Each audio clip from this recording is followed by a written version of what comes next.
Assalamualaikum warahmatullahi wabarakatuh. Salam sejahtera untuk kita semua. Sebelumnya saya akan memperkenalkan diri dahulu. Perkenalkan, nama saya Kalsumara Sabesi dari kelas R7E. NPM saya 2017215000486. Fakultas Pendidikan Bahasa Indonesia dari Universitas Indraprasta Pagari dari kelompok 7. Materi yang dapat saya bawakan hari ini tentang peranan konteks. Selanjutnya, yang pertama ada pengertian tentang konteks wacana. Konteks wacana di sini adalah teks yang menyertai teks lain, baik lisan maupun tulis, dan juga nirkata. Konteks sangat menentukan makna suatu ujaran. Apabila konteks berubah, dapat dipastikan ujaran pun akan berubah. Menurut Haliday dan Hasan Rani DKK pada tahun 1985 pada halaman 5. Selanjutnya ada unsur-unsur konteks. Menurut pendapat Himes dan Brown pada tahun 1993 pada halaman 89 yang menyebutkan bahwa komponen-komponen tutur merupakan ciri-ciri konteks. Ada 8 macam, yaitu 1. Penutur atau yang disebut dengan addresser. Yang kedua ada pendengar atau yang disebut dengan addressing. Yang ketiga ada pokok pembicaraan atau yang disebut dengan topik. Yang keempat ada latar atau yang disebut dengan setting. Yang kelima ada penghubung bahasa lisan dan tulisan atau yang disebut dengan channel. Yang keenam ada dialek atau stylenya atau yang disebut dengan kode. Yang ketujuh ada bentuk pesan atau yang disebut dengan misek. Dan yang terakhir ada peristiwa tutur atau yang disebut dengan speech event. Di sini saya akan menjelaskan pada poin pertama tentang penutur. Penutur adalah seseorang yang memproduksi atau menghasilkan suatu ucapan. Kita dapat mengetahui si pembicara pada suatu situasi akan memudahkan untuk menginterpretasikan pembicaraannya. Menurut Himes, dalam Brown dan Yule pada tahun 1983 dari halaman 38 sampai dengan 39. Selanjutnya ada pendengar. Pendengar adalah seseorang yang menjadi mitra tutur atau baca dalam suatu berkomunikasi. Atau dapat dikatakan seseorang yang menjadi penerima, resepien atau yang disebut dengan ujaran.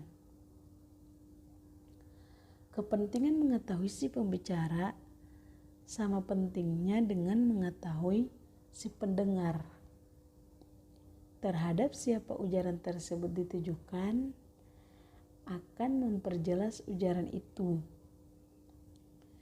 Berbeda penerima ujaran, akan berbeda pula tafsiran terhadap apa yang didengarnya.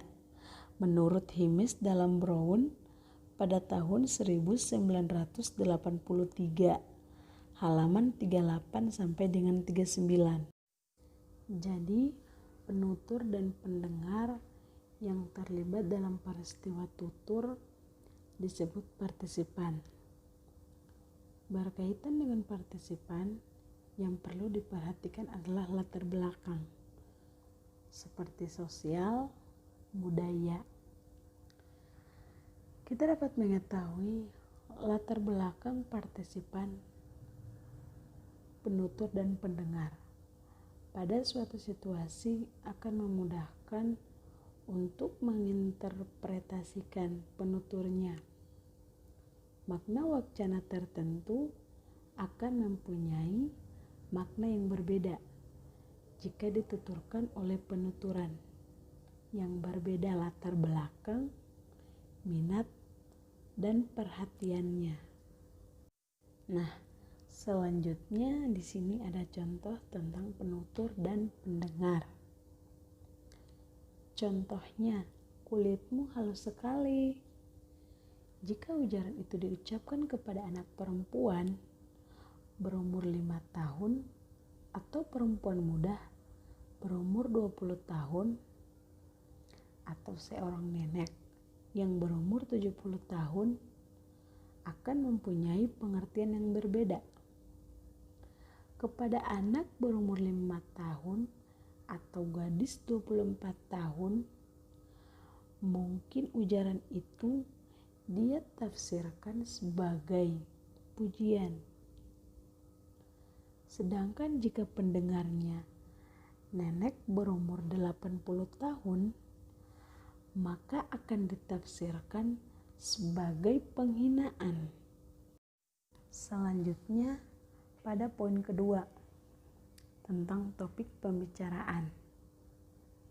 Topik pembicaraan ialah proposisi yang berwujud frase atau kalimat yang menjadi inti pembicaraan atau pembahasan menurut Carlina dan Mengatur Sinaga pada tahun 2006 halaman 87. Dengan ini mengetahui topik pembicaraan, pendengar akan sangat mudah memahami isi wacana sebab topik pembicaraan yang berbeda akan menghasilkan bentuk wacana yang berbeda pula. Di samping itu, partisipan tutur akan menangkap dan memahami makna wacana berdasarkan topik yang sedang dibicarakan.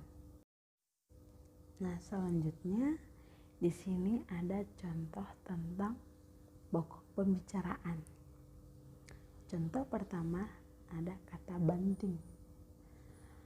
Dalam sebuah wacana akan bervariatif maknanya, bergantung pada topik pembicaraannya. Dalam bidang ekonomi, mungkin berarti kemurahan harga. Jika topiknya olahraga, judo tentulah maknanya mengangkat seseorang dan menjatuhkannya dengan cepat. Di sini juga ada contoh kedua.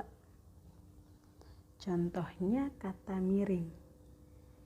Dalam sebuah wacana akan bervariatif maknanya,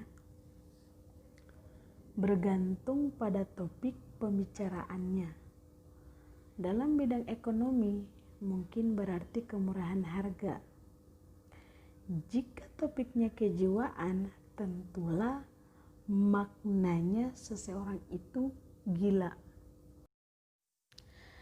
Jadi, materi hari ini yang saya dapat simpulkan, ciri-ciri konteks ada 8, yaitu penutur, pendengar, pokok pembicaraan, latar, penghubung bahasa lisan dan tulisan, dialek atau stylenya, bentuk pesan, dan peristiwa tutur.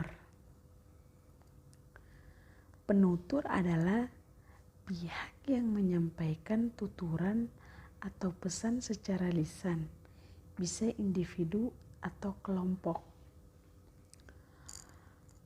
Petutur adalah pihak yang menerima tuturan atau pesan, bisa individu atau kelompok.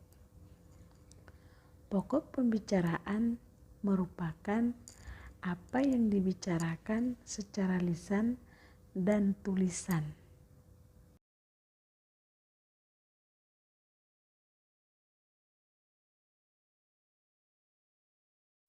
Oke, perkuliahan hari ini kita telah selesai.